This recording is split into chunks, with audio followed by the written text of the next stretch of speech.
Pessoal, então iniciaremos a nossa análise da questão de número 38. A questão de número 38 caiu no ano de 2010 no concurso para defensor público do estado de Goiás e a banca da prova foi o Instituto Cidades.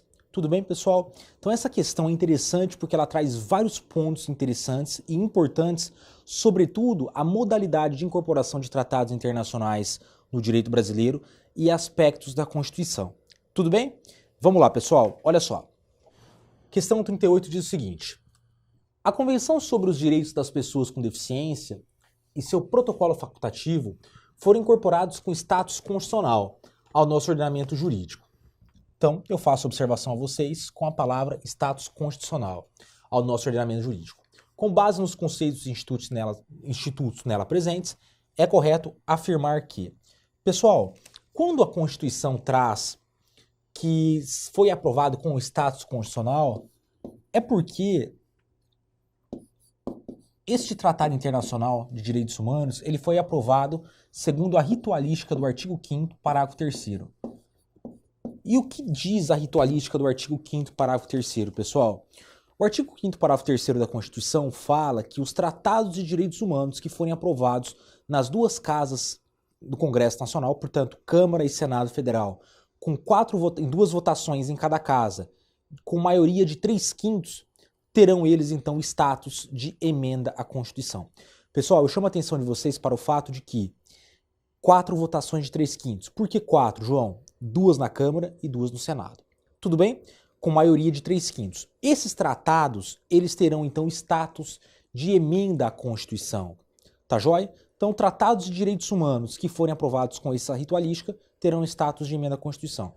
E aí vocês podem me perguntar, João, e o tratado que não é de direitos humanos? E aquele tratado, por exemplo, que é um tratado comercial ou um tratado de extradição, por exemplo, ele entra nessa ritualística do artigo 5º, parágrafo 3º? Não. Os tratados que não são tratados de direitos humanos, portanto, matérias que não são direitos humanos, não entram nessa ritualística.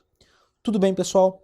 Então, a partir dessas informações, eu vou me permitir avançar, vamos tentar esmiuçar essas questões. Tudo bem? Então, vamos lá. A alternativa correta nessa questão é a letra C. A letra C, inclusive, ela faz alusão à parte preambular da Convenção, ao preâmbulo da Convenção de Direitos da Pessoa, da Convenção sobre os Direitos das Pessoas com Deficiência, que veio com o Decreto-Lei 6949/2009. Bom, o que diz a alternativa C, então? A Convenção é expressa ao dispor que nenhum de seus dispositivos afetará quaisquer disposições mais propícias à realização dos direitos das pessoas com deficiência, mesmo que estejam contidas em legislação infraconstitucional do Estado parte. Pessoal, essa expressão aqui faz alusão ao chamado princípio pro homine. Esse princípio pro homine, ele inclusive está na Convenção Americana de Direitos Humanos e também está na Carta da ONU e na Declaração Universal dos Direitos Humanos. O que significa o princípio pro homine?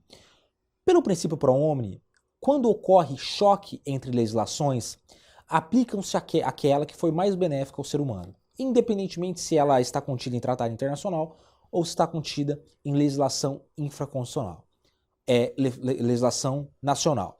Por exemplo, nas regras do direito, colocadas inclusive na Lei de Introdução às Normas do Direito Brasileiro, a chamada LINDB, a LINDB traz 3 grandes critérios para o choque, para a aferição de supremacia de uma lei em detrimento de outra. São os critérios hierárquico, cronológico e especial. O que é o critério da especialidade? Ora, lei especial revoga lei genérica. Critério da hierarquia, norma superiormente hierárquica revoga, aplica-se em detrimento de norma que é inferiormente hierárquica. Por exemplo, Constituição Federal é aplicada quando em contrapartida, quando fizer choque entre o Código Civil. Entre Constituição e Código Civil, prevalece aquela que é hierarquicamente superior, portanto, Constituição Federal.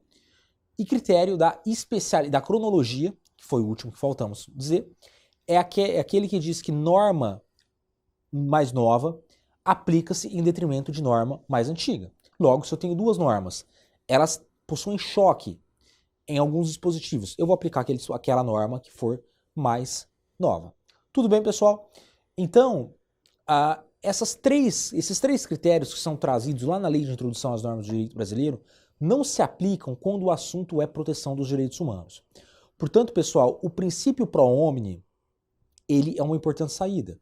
Aplica-se ele em detrimento de quando houver choque em outras legislações. Portanto, pouco importa se a legislação nacional for mais benéfica, aplica-se ela em detrimento da internacional. Então, essa questão do artigo 30, a questão de número 38, ela faz alusão, então, ao princípio pro homine. E a alternativa correta é a letra C, que diz o seguinte: ora, eu posso aplicar uma legislação nacional em detrimento de um tratado internacional. Perfeito. É possível quando a legislação nacional for mais benéfica que a legislação internacional, que o Tratado Internacional de Direitos Humanos. Tudo bem?